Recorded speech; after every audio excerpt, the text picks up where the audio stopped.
প্রিয় শিক্ষার্থীরা আসসালামু আলাইকুম। পবিত্র জুমা মুবারক। এই এইচটিএমএলটা এর আগের লাইভ ক্লাসে আমি তোমাদের বাসার কাজ দিয়েছিলাম, বলছিলাম যে তোমরা নিজেরা প্র্যাকটিস করবে পারো কিনা। এরপর তোমরা সমাধান করার পর আমার সাথে মিলাবে যে তোমাদের হয়েছে কিনা। দারুণ একটা এইচটিএমএল।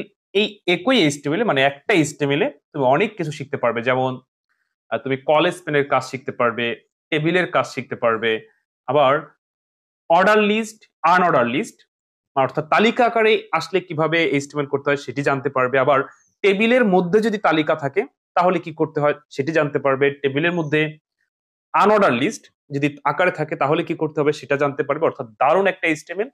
তো প্রিয় শিক্ষার্থী কিন্তু যারা প্র্যাকটিস করছো তারা আমার সাথে মিলাও, আর যারা এখনো প্র্যাকটিস করো নাই বা এইটা প্রথম দেখতেছো তারা এখন মনোযোগ সহকারে সম্পূর্ণ দেখো এবং এইচটিএমএল আয়ত্ত করে নাও। আমি তোমাদের অনেক মানে ভিডিও দিয়ে দিয়ে সাহায্য করেছি। তো সর্বশেষ চিন্তা করলাম যে তোমরা আইসিটি নিয়ে দুশ্চিন্তায় থাকো, কারণ আইসিটি দেখা যাচ্ছে এইচটিএমএল পারো কিন্তু যখন এইভাবে পরীক্ষা আসে তখন গুলিয়ে ফেলো।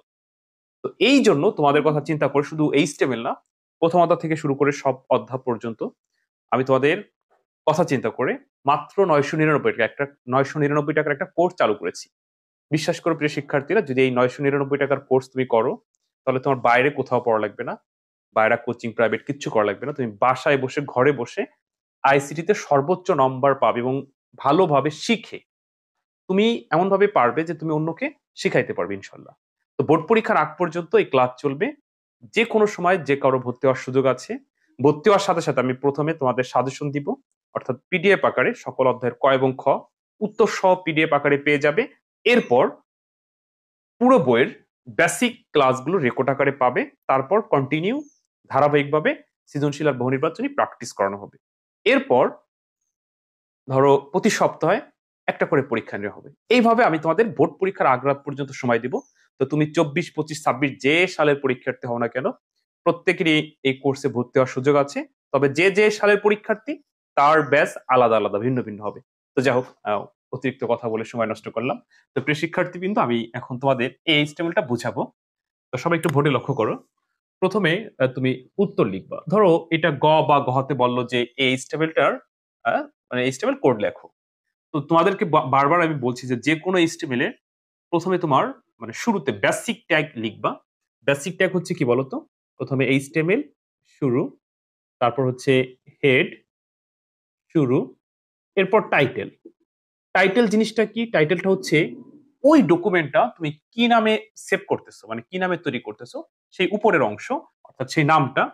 তো যদি প্রশ্নতে উল্লেখ থাকে যে এইচটিএমএলটা এই নামে সেভ করো তাহলে তুমি সেটা ব্যবহার করবে। আর যদি কোনো কিছু উল্লেখ না থাকে, তোমার ইচ্ছা, তুমি পৃথিবীর যে কোনো শব্দ দিয়ে এইটা সেভ করতে পারো। তো আমরা এটা টেবিল নামে সেভ করলাম বা ফুড নামে সেভ করতে পারো। ওকে, টেবিল নামে সেভ করলাম। এবার টাইটেল শেষ,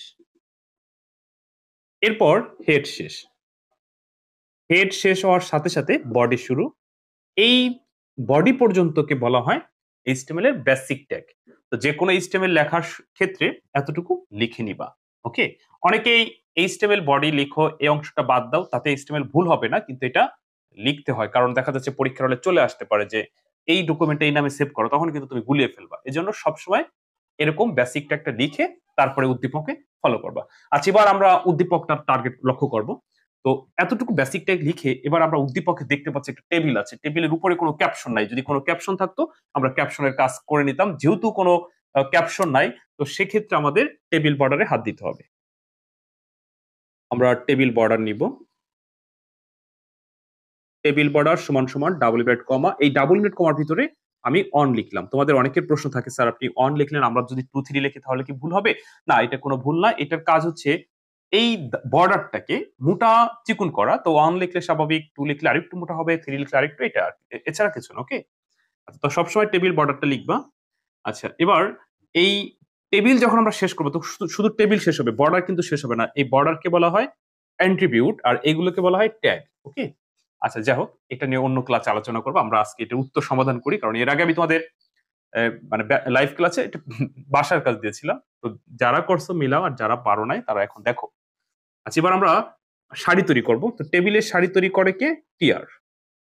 ওকে, আচ্ছা এবার দেখো টিআর দেওয়ার সাথে সাথে এই শাড়িটা তৈরি হলো। তো প্রথম ঘরে প্রথম শাড়িতে কি দেখতে পাচ্ছি? হেলথ টিপস অর্থাৎ আমরা যে একটা এইচটিএমএল দেখতে পাচ্ছি, এখানে দেখতে পাচ্ছি health tips, good food, junk food. তো গুড ফুড হলো কি ভালো খাবার যেগুলো, আর যেগুলো আর কি তোমার খাওয়া যাবে না এমন না, মানে এটা থেকে দূরে থাকাই ভালো, সেটাকে বলা হয় জাঙ্ক ফুড, যেটা ক্ষতিকর আর কি বেশি। তো দেখো, তো এই হেলথ টিপস এই লেখাটা কয় ঘর দখল করে আছে? আমাদের এই যে একটা টেবিল দেখতে পাচ্ছি, টেবিলে ৩টা খোপ আছে, ২টা কলাম আছে। তো হেলথ টিপস লেখাটি একাই ২টা ঘর দখল করে আছে কলাম আকারে। তাহলে এখানে আমরা লিখবো হলো TH colspan, colspan সমান সমান ডাবল ব্রেড কমা, এর ভিতরে কত লিখবো? 2। কেন 2 লিখবো? এই হেলথ টিপস লেখাটি 2 ঘর আকারে দখল করে আছে কলাম আকারে, এই কারণেই আমরা 2 লিখলাম। এবার এই হেলথ টিপস লেখাটি মাঝে আছে, মাঝে থাকলে তুমি অ্যালাইন সেন্টার ব্যবহার করবে, তবে টিএইচ লিখলে সাধারণত এমনি মাঝে চলে যায়, তারপরে তুমি অ্যালাইন সেন্টারটা লিখে দাও, ALIGN অ্যালাইন সেন্টার।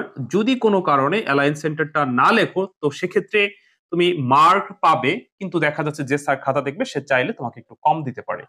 তাতে এই অ্যালাইন সেন্টার না লিখলে যে এইচটিএমএল ভুল হয়ে যাবে এমন কিন্তু না। তারপরে তোমরা ফলো করবা উদ্দীপকটা কেমন আছে, মাঝে থাকলে লিখবা, মাঝে না থাকলে দরকার নাই। ওকে, আচ্ছা। তো টিএইচ কল স্পেন আমরা শুরু করলাম, অ্যালাইন সেন্টার লিখলাম, এবার হেলথ টিপস,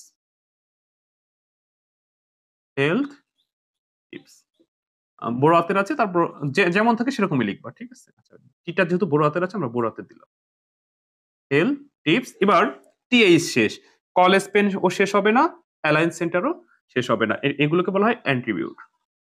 কি শেষ? টিএইচ শেষ। শুধু ট্যাগ গুলো শুরু হয়, আমরা জানি যে সব ট্যাগে শুরু আছে শেষ আছে, শুধু এমটি ট্যাগ যেগুলো সেগুলো শুধু শুরু আছে শেষ নাই, এছাড়া সব ট্যাগের কি শুরু আছে শেষ আছে। আচ্ছা, লক্ষ্য করো তো এই ঘরে হেলথ টিপস আর কোনো কিছু তো নাই, তাহলে আমাদের কি শেষ? টিআর শেষ।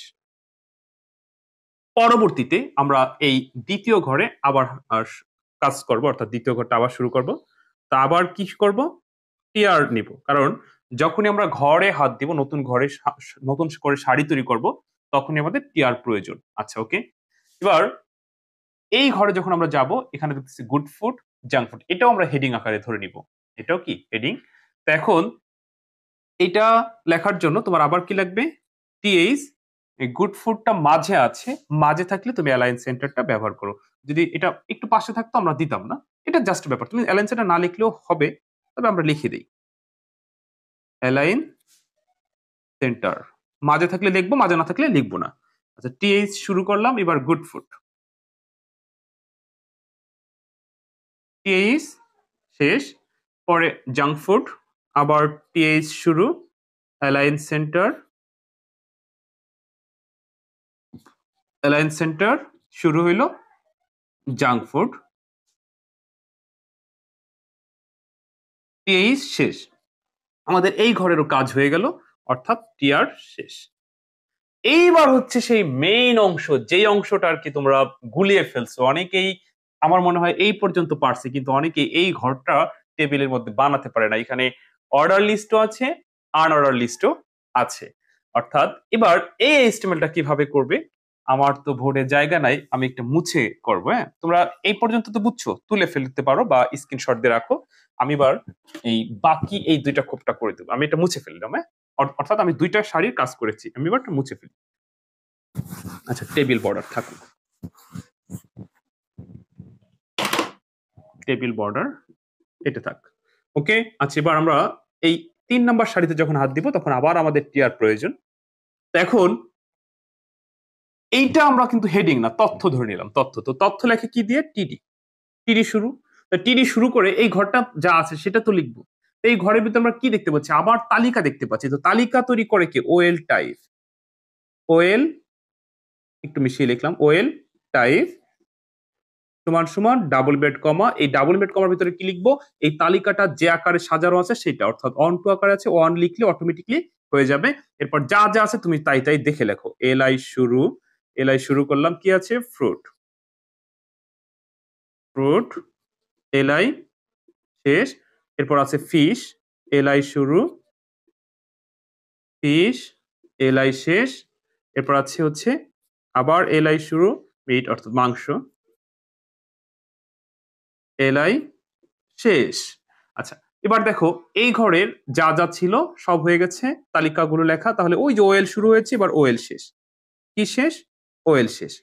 তো ওএল শেষ হওয়ার পর ওই যে টিডি শুরু হয়েছিল, টিডি শেষ। তো টিডিটা এখানেও শেষ করতে পারো, এখানেও নিচেও শেষ করতে পারো, কোনো ব্যাপার না। এবার কিন্তু টিআর শেষ হবে না, কারণ আমাদের আরো একটা ঘর আছে, মানে এই সারির ভিতর আরো একটা খোপের কাজ বাকি আছে। এবার আমি ওই কাজটা এই পাশে করব। তো আবার ওইটার জন্য তো আবার আমাদের টিডি লাগবে। টিডি শুরু করলাম, ভালো করে বোঝার চেষ্টা করো। এইটা আমরা কিন্তু এই খোপের কাজ আগে করেছি, এটা করেছি আগে, এবার এইটা হাত দিছি। তো এইটা লেখার জন্য আমরা টিআর শুরু করেছি। তো পুরোটা লেখার জন্য টিডি, ধরো এখানে যদি কিছু না থাকতো, জাস্ট ফ্রুট লেখা থাকতো, তাহলে কি লিখতাম? টিডি শুরু, ফ্রুট, টিডি শেষ। কিন্তু এখন এখানে আমরা কি দেখতে পাচ্ছি? তিনটা জিনিস আবার তালিকা আকারে। তো তালিকার জন্য ওএল লাগছে, আর তালিকা আকারে থাকলে এলআই দিয়ে লিখতে হয়, এলআই এলআই দিয়ে লিখলাম, ওএল শেষ করলাম, টিডি শেষ করলাম। তার মানে এই ঘরে কাজ হলে এবার ওই ঘরে হাত দেবো। তো এই ঘরে আমরা কি দেখতে পাচ্ছি? এই ঘরে আমরা দেখতে পাচ্ছি হলো বার্গার, পিৎজা, কেক। এটা আনঅর্ডার লিস্ট আকারে লেখা। তো আনঅর্ডার এর কারণে আমরা শুরু করব ইউএল। তো ইউএল এখানে আমরা টাইপ ব্যবহার করব না। যদি ধরো এখানে এরকম বৃত্ত দেওয়া থাকতো, তাহলে আমরা সার্কেল ব্যবহার করতাম। যদি আয়তক্ষেত্র থাকতো তাহলে স্কোয়ার ব্যবহার করতাম। যেহেতু এখানে মানে ইয়া দেওয়া আছে, বিন্দু আকারে দেওয়া আছে, তো এক্ষেত্রে তুমি কোনো কিছু না লিখলে হবে। তো আমরা লিখলাম ইউএল, ইউএল শুরু, ইউএল শুরু। এবার যা যা আছে লেখো। এলআই শুরু বার্গার, এলআই শেষ, আবার এলআই শুরু পিৎজা, এলআই শেষ, এরপর আবার কেক আছে, এলআই শুরু কেক, এলআই শেষ। এবার ওই সেই ইউএল শেষ, তারপর কি শেষ? টিডি শেষ। টিডি শেষ হওয়ার পর আমাদের এই ঘরের সব সম্পূর্ণ কাজ হয়ে গেল। তাহলে ওই যে টিআরটা শুরু হয়েছিল, এবার সেই টিআরটা শেষ। এবার এই টেবিলে তো আর কোনো কাজ নাই। ওই যে দেখো আমরা টেবিল শুরু করেছিলাম, এবার টেবিল শেষ। কি শেষ? টেবিল শেষ, তারপর বডি শেষ, তারপর এইচটিএমএল শেষ। পুরো এইচটিএমএলটা হয়ে গেল। জাস্ট এভাবে যে লিখতে পারবে সে ধরো গহতে আসলে 4 পাবে, গতে আসলে 3 পাবে। তো প্রিয় শিক্ষার্থীবৃন্দ, আশা করি তোমরা বুঝতে পারছো। এরপর যদি কারো কোনো সমস্যা থাকে অবশ্যই কমেন্টে জানিও। আর যেটা শুরুতে বলছিলাম, তোমরা আইসিটি নিয়ে দুশ্চিন্তা থাকলে, ভয়ে থাকলে দ্রুত আমার কোর্সে ভর্তি হয়ে যাও। ইনশাআল্লাহ আইসিটিতে কোনো সমস্যা থাকবে না। ওকে? তো প্রিয় শিক্ষার্থীবৃন্দ, ভালো থেকো। তোমাদের জন্য শুভকামনা রইলো। অন্য কোনো দিন অন্য কোনো ভিডিওতে আবার কথা হবে। আসসালামু আলাইকুম।